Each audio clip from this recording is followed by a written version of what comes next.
Најпред се сакам да се заблагодарам на вас медиумите кои што сте денес овде, ја пратите оваа наша манифестација. Голема благодарност до премиерот, до министерот за земјоделие. Имаме наши гости амбасадори, тие се овде. Неготино прославува, го прославува денот на лозарите, на винарите и наша индиција и наша цел е тоа да ја издигнеме оваа манифестација на едно повисоко ниво.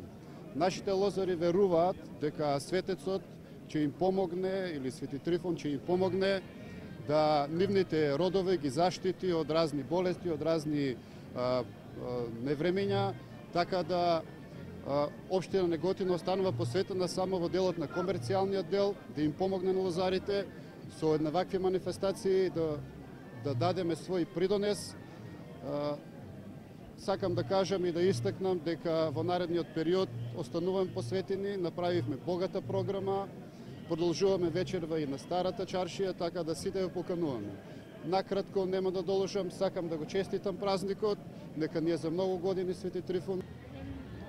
Почитувани представници на медиумите, почитувани граѓани, дозволете прво да го честитаме Свети Трифон, големиот празник, верски, штитеник на лозарите, да посакаме берикет. На почетокот сме на сезоната.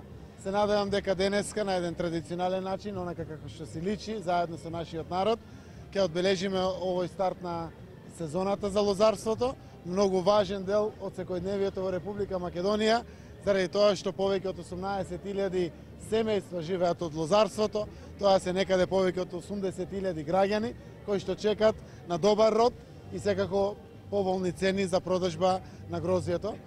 Знаеме дека во минатото немаше многу среќа за лозарите. Имаше невреме, не беа на време платени производите, односно грозјето кое што беше произведено. Имаше каснење на субвенциите, не беа навремени или слично. Јас сум среќен што можеме овој старт на сезоната да објавам дека субвенциите се исплатени многу навремено, 2 недели пред самиот старт на сезоната. Веќе почнавме разговори со винариите и откупувачите, за да може да обезбедиме колку што е можно поповолна цена за лозарите.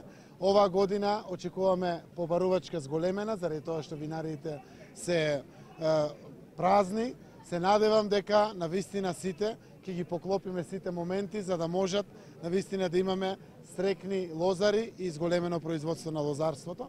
Јас сум убеден дека со сите мерки кои што ги прави владата, посебно и со новите мерки за нови дополнителни субвенции, за охрабрување за нови насади во делот на лозарството, она што го правиме со отварање на нови пласмани за финалните земјоделски производи, вклучително и за виното, освојувајќи нови пазари, цените во делот на производството на грозјето ќе растат, а истовремено убеден сум дека навистина ваквите политики на владата, кои што представуваат вистински партнер на лозарите, преку разговори со откупувачите, преку димензионирање на цените, чекор по чекор, ќе обезбедиме достоинствени земјоделци кои што ќе работат земјоделско производство, а меѓу другото и производство на грозје. Истовремено, сакам да знаат граѓаните дека владата посветено работи во обезбедувањето на сигурниот пласман, но секако ќе бидеме нивен партнер и во преговорите со цените. Ова година стартуваме со зелената нафта, директно. Еден огромен број на земјоделски производители кои што ќе имаат над 1 или до 1 милион денари вкупен приход, ќе им биде вратен персоналниот данок и тоа ќе дојде токму на почетокот на наредната сезона, кој што ќе им биде дополнителна субвенција, буквално и подршка на тоа што ќе го работат. И зошто го зборувам ова? Го зборувам за да ги охрабрам нашите земјоделци да ги работат нивите, да произведуваат и да сметат на партнерството на владата. За нас тоа значи зголемено производство, за нас тоа значи зголемен извоз, девизен прилив во државата, но и за нас тоа значи секако екзистенција на граѓаните на Република Македонија. Благодарам. Добро, мене ми е особено драго што денеска и во присуство на премиерот и заедно со лозарите ќе имаме прилика покрај тоа да го честитаме празникот на лозарите Свети Трифон, да ги соопштиме и новите мерки и политики на владата. Освен политиките во делот на тутунот, на вчерашната седница владата ја донесе новата национална програма за земјоделство и рурален развој за следните 5 години.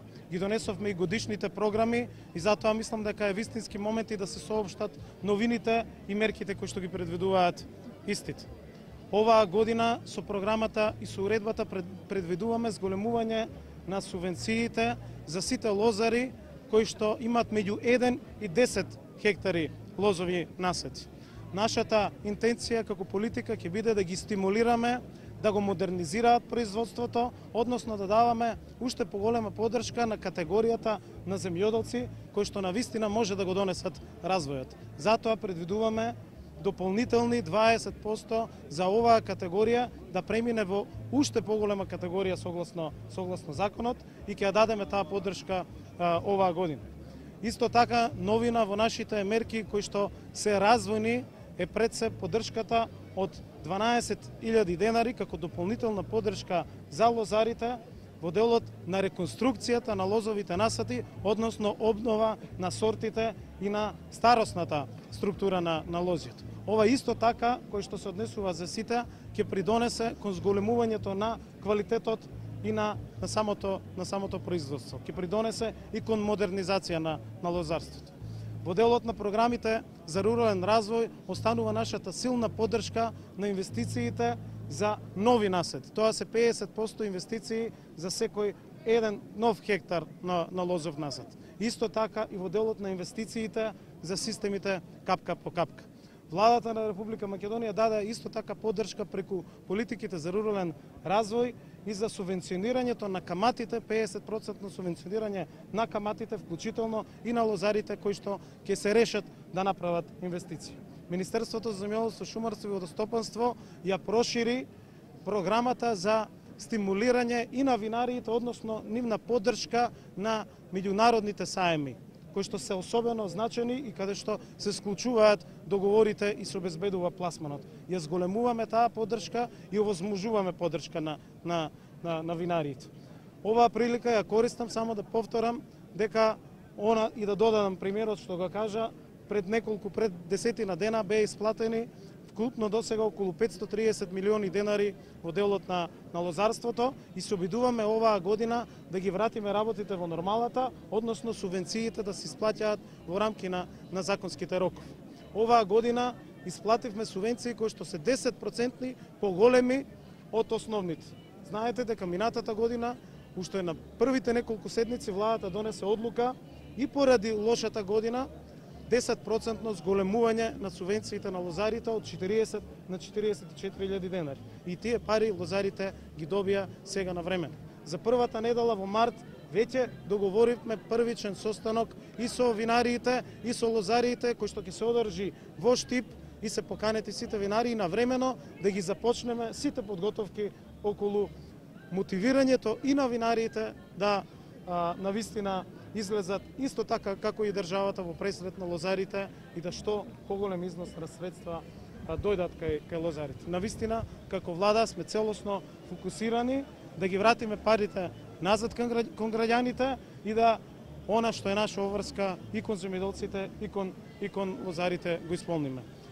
Многу нови мерки и политики опфаќаат овие нови програми кои што ги донесе владата и тие се пред се развојни и тие се пред се за развиено и модерно земјоделство. На крајот уште еднаш на сите лозари да им посакам берикетна година во која што навистина ќе имаме и род и квалитетен род кој што ќе обезбедиме и пласман, сигурен пласман и навремена исплата од сите. Благодарам и нека е среќен празник.